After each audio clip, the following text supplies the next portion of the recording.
Hey YogaZarg family, I'm Julie. I'm going to talk to you a little bit about how I teach my chair yoga classes. This will not be so much of a class that I'm teaching as more me talking through how I do what I do. So I do encourage folks to have their chair on a mat. That way, if we do standing work, the chair's not going to slip. I always start, it's funny, I said I was going to teach about chair yoga, but it's really more about yoga for everyone. So I always start in the chair. Some of you may know that I work with stroke survivors, and I would encourage you, if you're working with someone who's been through an event like a stroke or has another long-term chronic illness, chronic injury, that you start in the chair, because that gives you the opportunity to see how your client is moving, and they're going to, I believe, feel more secure in the chair than if you're doing standing work. So some things to think about. Of course, anytime we're teaching in the chair, we can always let the chair do the work, having the chair hold us up. It's wonderful if you can get them to scoot forward and use their core a little bit, keeping in mind that some of these folks may not have a strong core at all.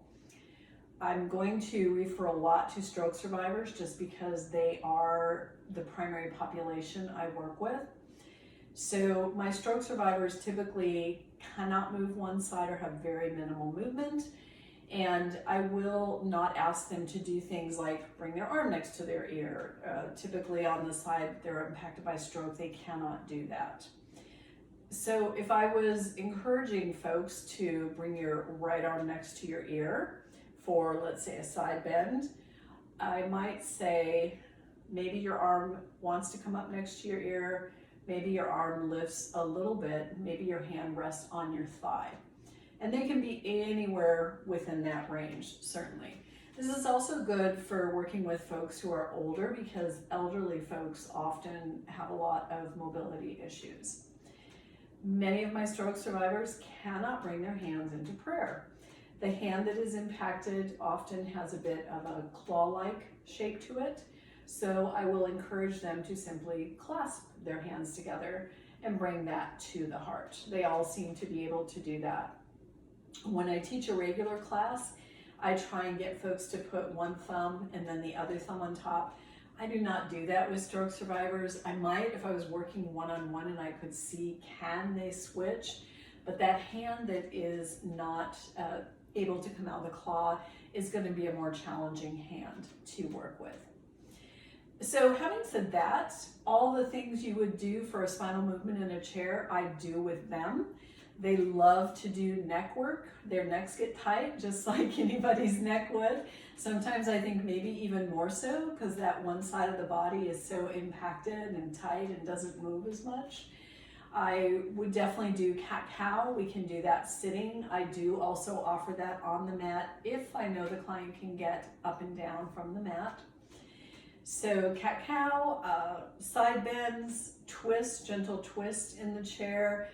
If I'm doing a back bend, I would more just, from the chair, I would more just have them think of lifting that heart and then coming back down. Forward folds, I would bring those legs a little bit apart, forearms onto the thighs. And as I say to everyone, we can all get down to the floor. We want to make sure we can get back up. So if they're able, they can bring one or both hands to the floor. When you're coming out of this, I would encourage them use the supportive hand pressing into the thigh. So with a stroke survivor or someone else that has an injury, you may find that one side works really well and is the supportive side. The other side may not. Things like rotations, pretty much they can do those very easily if we're talking neck, hips, ankles and wrist. With the wrist, again, I typically would have them hold hands and make this kind of figure 8. Don't forget to reverse it. That's always so hard for me. Ankles, I find that many of my stroke survivors can absolutely use both hands, hug that knee in. If this was the affected side, they literally might have just a teeny bit of movement. So I always encourage and just say any movement whatsoever that you have to go ahead and use that range of motion, it's fine. If it's just side to side, on the non-affected side, their ankle is going to rotate just like yours and mine would. When I have finished with my sitting, I'm going to show you one more thing I do sitting, and I'm going to turn my chair sideways. I do turn the chair sideways if I'm doing cat-cow or if I'm doing this next pose, just so they can see me. And for me, I always just call it out. I say, I'm going to turn my chair sideways, but you don't have to, just so they understand that. So if you walk on your glutes, it actually will work your core. And what I mean by walking on the glutes is literally going forward and then backward.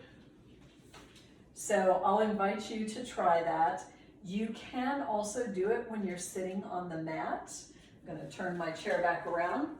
Keep in mind that for someone who is affected by a stroke on one side, they could probably do that glute walk backwards, because then you're just dragging your legs with you. If you're going forward, the affected leg could wind up sort of getting stuck, if you will, and that could be uncomfortable. So when I've taught it on the mat, I do just have a sit down at one end of the mat and go backwards. So we usually only do it one time.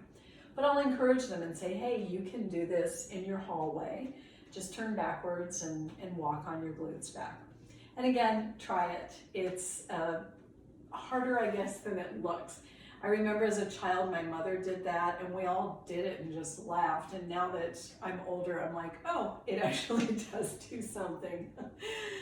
So sitting, those are my guidelines for sitting. I do use the terms throughout the class of supportive side and affected side, and that comes out of my work with stroke survivors. So I'm talking about their side that's impacted by the stroke, I would say affected side. If I'm talking about the side that's not impacted, that's the supportive side. If you are introducing a new move, it can be great to try it on the stronger side first, the supportive side, just so they get that idea. If it's something that their affected side absolutely cannot do, and you may have a class, this happens to me all the time, some of my patients are impacted on the right and some are impacted on the left. Forgive me, I said patients. I worked as a nurse for almost 30 years, so sometimes that word just creeps in there. So if you're using supported and affected sides, or you've got a small group, and everyone in my stroke survivor class has had a stroke, so I can literally call out the names and say to them, these folks start on the right, these folks start on the left. But just be aware you will have a variety if you work with that particular population. So having said that, I would typically offer the initial class of about 20 minutes. And once I feel like I've got a client who is going to be able to work pretty easily, I would increase that up to 30. You could definitely go beyond 30. I haven't, but it is something you easily could do. So in a class where I have a variety of folks, I would do 10 minutes in the chair, 10 minutes standing, and then 10 minutes on the mat. I've talked a little bit about the chair. I'm now going to come up to do the mat work, and I invite the clients to come to the back of the chair. And I will do warrior series holding on to the chair. I will do lunges, we'll do forward folds. Again, keeping in mind, if this is my affected hand, I can use my supportive hand and bring it onto the chair like this. Sometimes the clients bring their hands to the heart and they do poses here. My sister has had 3 strokes. She can do tree pose standing on her affected leg with her hands at her heart. So don't go into this assuming that people won't be able to do something. It's going to depend on the individual. Each stroke is different. It's not a cookie cutter approach. It's not that we can say, oh, I know that it's going to be exactly like this for each client. It's going to be different each time. If I'm doing a warrior series, I'll usually offer one hand on the chair or both and demonstrating the legs. I can also, and then opening into warrior 2, finding the reverse warrior, coming into triangle. So that's how I would demonstrate this with the hand on the chair. You can see it would be just as easy to do with the hands at the heart to say warrior one, warrior two, reverse, and then triangle. For a down dog option, I would bring both hands onto the chair, step those feet back, scoot that chair forward, and just drop down, making that L shape. Basically, the things that you work on in any class, you're going to think of, how am I going to do this with the chair? I do sometimes have them use the front of the chair, and certainly I would guide them to move around to the front because I'm just doing this little video here for training purposes.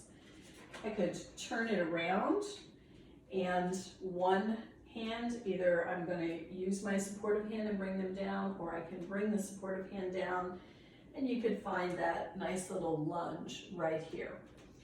Again, this is going to depend on the clients that you're working with. My sister had 3 strokes in her 40s, and she has met a number of women who've also had strokes when they were quite young. So I'm working with a younger population. I do have some clients who are closer to my age or older, and some of them I'm going to modify. They're not going to be able to move into these variations of the poses. So that lunge I just did, I could have just as easily used the back of the chair, just offering option after option after option, because you're really working with a unique population if you're trying to make it accessible for everybody. Balancing poses, turning my chair back.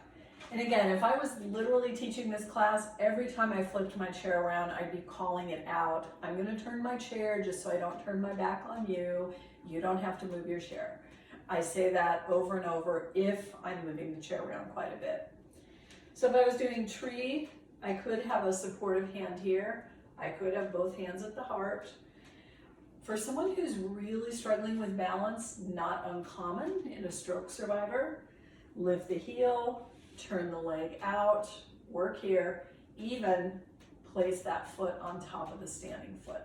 So you can still work to engage the core, and this is going to be some balance for them, working to stay on the ball of one foot, particularly if the standing leg is their impacted leg.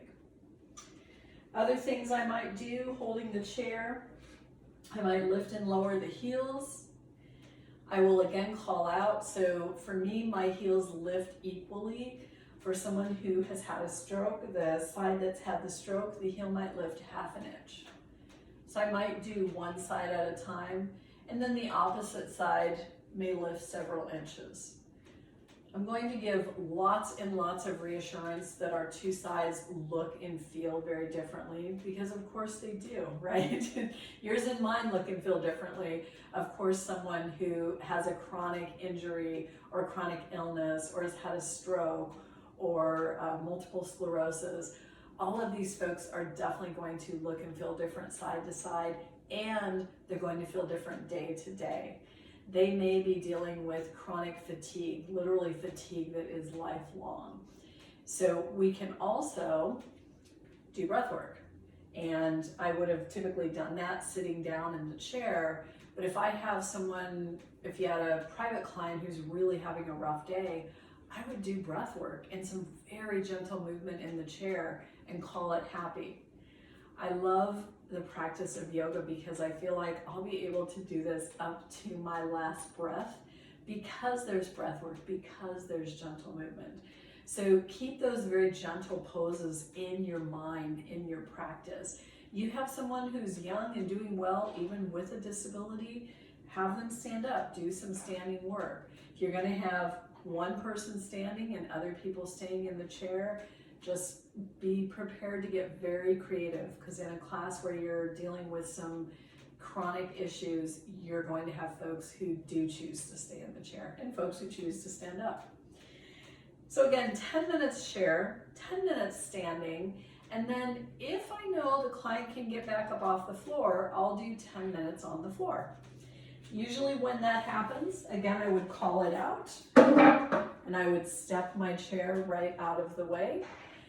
There is not really a fancy way to get folks who have mobility challenges to the floor, so I just invite them to come down to the floor. I don't call out, let's bring arms up, let's squat down.